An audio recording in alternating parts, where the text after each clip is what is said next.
Good evening everyone. मैं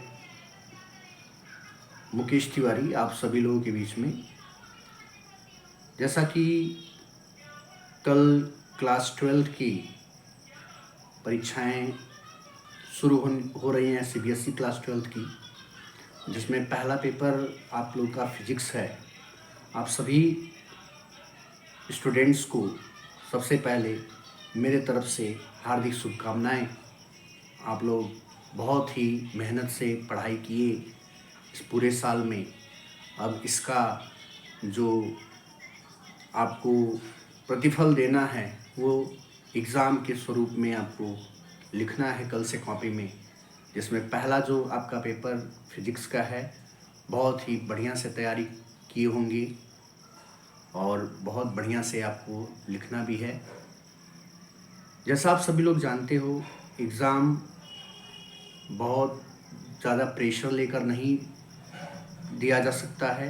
इसको बहुत ही एकदम लाइट, बहुत ही दिमाग को शांत रख के सकारात्मक पॉजिटिव जो अप्रोच है उसके साथ आपको एग्ज़ाम देना है। सबसे पहले मैं ये कहना चाहूँगा आप सभी लोगों से कि जब भी आप पेपर देकर आएंगे, तो जैसा आपका पहला पेपर फिजिक्स का है, तो पेपर देने के बाद आप किसी के साथ उस पेपर की एनालिसिस नहीं करेंगे। पेपर आप दीजिए, पूरे इत्मीनान से इस पेपर को ला के घर पे रख दीजिए और अगले सब्जेक्ट की तैयारी पर फिर से लग जाइए।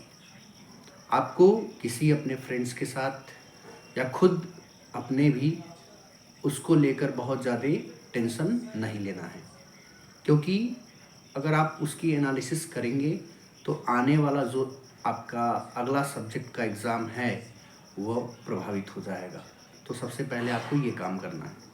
दूसरी बात, एग्ज़ाम हॉल में आप बैठने के बाद अपने आप को एकदम कंफर्ट फील करिए और हर एक क्वेश्चंस को बहुत ही ध्यानपूर्वक पढ़िए, क्योंकि बहुत जल्दबाजी में आते हुए क्वेश्चंस बच्चे गलत कर देते हैं और इसके पीछे रीज़न यही होता है कि वो ध्यान से क्वेश्चंस को देखते नहीं। तो आपको पहले सारे क्वेश्चंस को बहुत ही ध्यान से पढ़ना है और उसके बाद आपको आंसर लिखना स्टार्ट करना है। जल्दबाजी नहीं करनी है।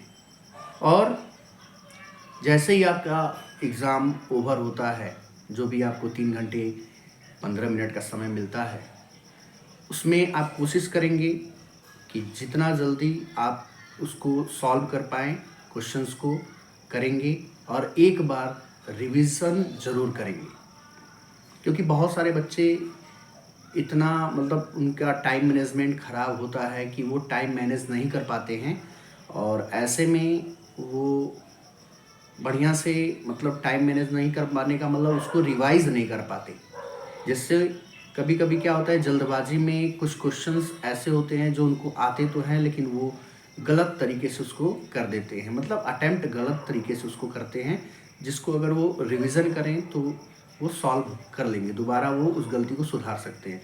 तो कोशिश करेंगे आप लोग रिवीजन एक बार कर लेंगे और बहुत ही पॉजिटिव इंटेंशन के साथ आप एग्ज़ाम देने के लिए जाएंगे। अपने साथ आपका जो भी एडमिट कार्ड है, स्कूल का जो आई कार्ड है और साथ में जितने भी जो उस पर इंस्ट्रक्शन मेंशन है एडमिट कार्ड में, वो सारी चीज़ों को आप पढ़ लेंगे और पूरी तैयारी के साथ आप अपनी परीक्षा के लिए जाएंगे। और दूसरी बात ये है कि परीक्षा देने के बाद आप अपने अगले पेपर की तरफ, अगले सब्जेक्ट की तैयारी की तरफ बढ़ जाएंगे और इस समय बहुत ही गोल्डन टाइम इसको बोला जाता है। इस गोल्डन टाइम में आप जितना अपने आप को समय पढ़ाई में लगाएंगे, जितना आप रिवीजन करेंगे, जितना आप क्वेश्चन सॉल्व करेंगे, सैम्पल पेपर से क्वेश्चन सॉल्व करेंगे, उतना ज़्यादा आपका कॉन्फिडेंस बढ़ता जाएगा। इन केस अगर आपने इस गोल्डन टाइम को मिस कर दिया अपने फ्रेंड्स के साथ या मैच देखने में या तमाम सारी चीज़ें, क्योंकि पढ़ाई के दौरान, एग्ज़ाम के दौरान आप देख रहे हो बहुत सारी चीज़ें चलती रहती हैं, जिससे पढ़ाई जो होता है वो प्रभावित होता रहता है। तो हमें इस चीज़ से बचना है आप लोग को बचना है इन सारी चीज़ों से, ताकि आपका पढ़ाई जो है वो बाधित ना हो, आपका पढ़ाई जो है वो अनवरत चलता रहे, इस बात का आप विशेष ध्यान देंगे।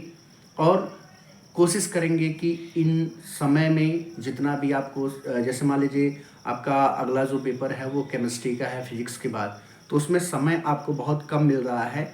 आई थिंक 6 और 7 डेज़ का टाइम मिल रहा है, 28 को है आपका। तो उस हिसाब से आपको टाइम मैनेजमेंट पर ध्यान देना होगा, टाइम मैनेजमेंट बनाकर अपनी पढ़ाई को फिर से आगे बढ़ाना होगा। फिर और एकदम आप निश्चिंत होके कल एग्ज़ाम देने के लिए जाएंगे। दूसरी बात ये है कि आप अपने एग्ज़ाम सेंटर पर, चूँकि पहला दिन है, फर्स्ट डे है आपका, तो आप समय से पहुँचेंगे। ये नहीं कि बहुत सारे स्टूडेंट कहते हैं कि थोड़ा सुबह में भी पढ़ लें तब जाएंगे या वगैरह वगैरह। तो ये सारी चीज़ें, अगर आप लेट से पहुँचेंगे तो आपके माइंड में, आपके दिमाग में एक प्रेशर क्रिएट होगा समय का। तो इसलिए इस चीज़ को आप लोग बहुत ही ध्यानपूर्वक से कंसीडर करेंगे कि अपने एग्ज़ाम सेंटर पर आप समय से पहुँचेंगे और सारे क्वेश्चंस को ध्यान से पढ़ेंगे और सारे क्वेश्चंस का आंसर भी आप ध्यान से लिखेंगे। आई होप आप सभी लोग बढ़िया करेंगे और मेरी आशाएं आपसे यही जुड़ी हुई हैं कि आप आने वाले एग्ज़ाम में बहुत ही बढ़िया परफॉर्मेंस करिए, बहुत बेहतर तरीके से आंसर दीजिए और एक बढ़िया स्कोर तैयार करिए। हम अपने अगले नए वीडियो में आपसे डिस्कस करेंगे कि कैसे केमिस्ट्री की तैयारी की जाए, कैसे उसको प्रिपेयर किया जाए, 7 डेज़ का जो टाइम मिल रहा है उसमें कैसे हम टाइम मैनेज करें, कैसे सारे 10 जो अलग अलग चैप्टर्स हैं उसको कैसे रिवाइज़ करें, प्रैक्टिस करें। इन सारी चीज़ों को हम अपने अगले वीडियो में आप लोगों से डिस्कस करेंगे।